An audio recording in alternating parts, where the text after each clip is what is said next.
ایک روایت میں آتا ہے جب بندہ نماز کے لیے کھڑا ہوتا ہے، ابھی اس نے سجدے میں جانا ہوتا ہے، ابھی وہ قیام ہی کرتا ہے، اللہ فرماتا ہے میرے بندے کے گناہ جو ہیں اس کے بدن سے نکال کے ایک سمت کر دو، تاکہ میرا بندہ اس حالت کے اندر میرے حضور حاضر ہو کہ وہ گناہوں سے پاک اور صاف ہو۔ حضرت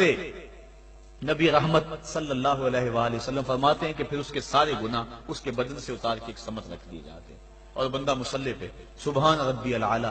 کے نغمے الاپتا ہے، رکوع کرتا ہے، سجدے کرتا ہے۔ جب سلام پھیر کے نماز ختم کر کے دعا کر کے جانے لگتا ہے تو فرشتے عرض کرتے ہیں مالک یہ جو گناہ اتار کے ایک سائیڈ پہ رکھے تھے یہ دوبارہ اس کو دے دیں؟ اللہ فرماتا ہے جس کی جھولی سے گناہ نکال لیے تھے دوبارہ اس کی جھولی میں نہیں ڈالیں۔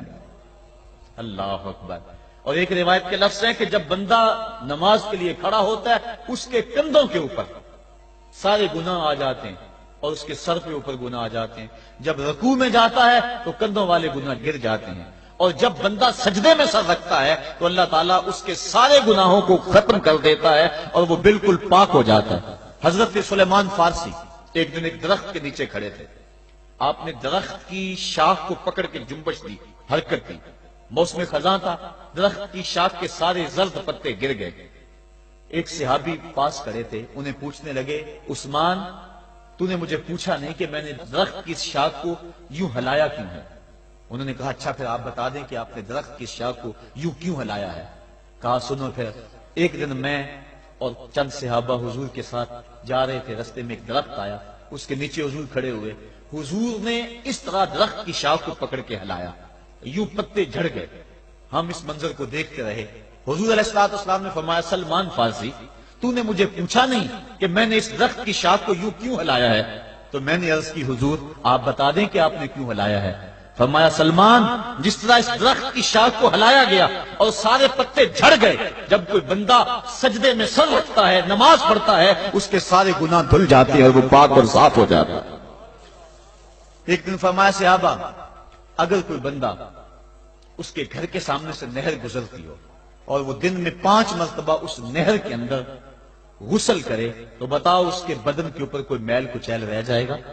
عرض کی نہیں۔ فرمایا اس طرح جو 5 نمازیں پڑھتا ہے اس کے بدن کے اوپر گناہوں کا میل نہیں رہتا۔ فرمایا الصلاۃ معراج المومنین، نماز مومنوں کا معراج ہے، عماد الدین الصلاۃ، نماز دین کا ستون ہے،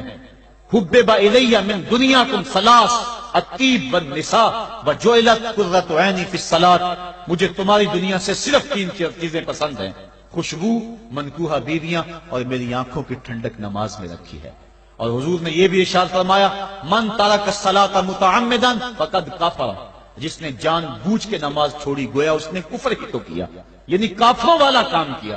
حضرت امام فخر الدین رازی نے تفسیر کبیر میں لکھا حافظوا علی الصلوات والصلاۃ الوسطی، اس آیت کریمہ کے تحت ایک عورت مدینے کی گلیوں میں چیخ رہی ہے اور کہنے لگی مجھے حضور کے در کا پتہ بتاؤ۔ حضور کی چوکھٹ کا پتہ بتلایا گیا، وہ حاضر ہوئی،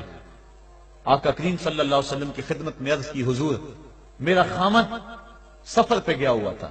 اور میں نے اس کی عدم موجودگی کے اندر زنا کر لیا، حمل ٹھہر گیا اور جو بچہ پیدا ہوا میں نے مارے شرم کے اس بچے کو سرکے کے مرتبان میں ڈال دیا اور پھر اسی سرکے سے میں لوگوں کو فروخت کرتی رہی ہوں۔ اب جب کہ میرا ضمیر جاگا ہے میں آپ کی خدمت میں حاضر ہوئی، مجھے بتایا جائے کہ میرے گناہ کا بھی کوئی کفارہ ہے۔ حضور نے ارشاد فرمایا جو تو نے زنا کیا ہے اس کی سزا رجم ہے کیونکہ تو شادی شدہ ہے، اور جو تو نے بچے کو قتل کیا ہے قتل کی سزا قتل ہے، اور جو تو نے سرکہ بیچا ہے فقد ارتکبت کبیرہ، تو نے کبیرہ گناہ کیا ہے، اس کی سزا تو قیامت کے دن پائے گی۔ اس کے بعد حضور فرمایا ان تینوں گناہوں کی یہ سزا ہے، لیکن جس طرح تو گھبرائی ہوئی آئی تھی میں تو یہ سمجھا تھا شاید تیری نماز اثر قضا ہو گئی ہے۔ اب آپ اندازہ کریں کہ نماز کی اہمیت کیا ہے اور ہم اس بات میں کتنی سستی کرتے ہیں۔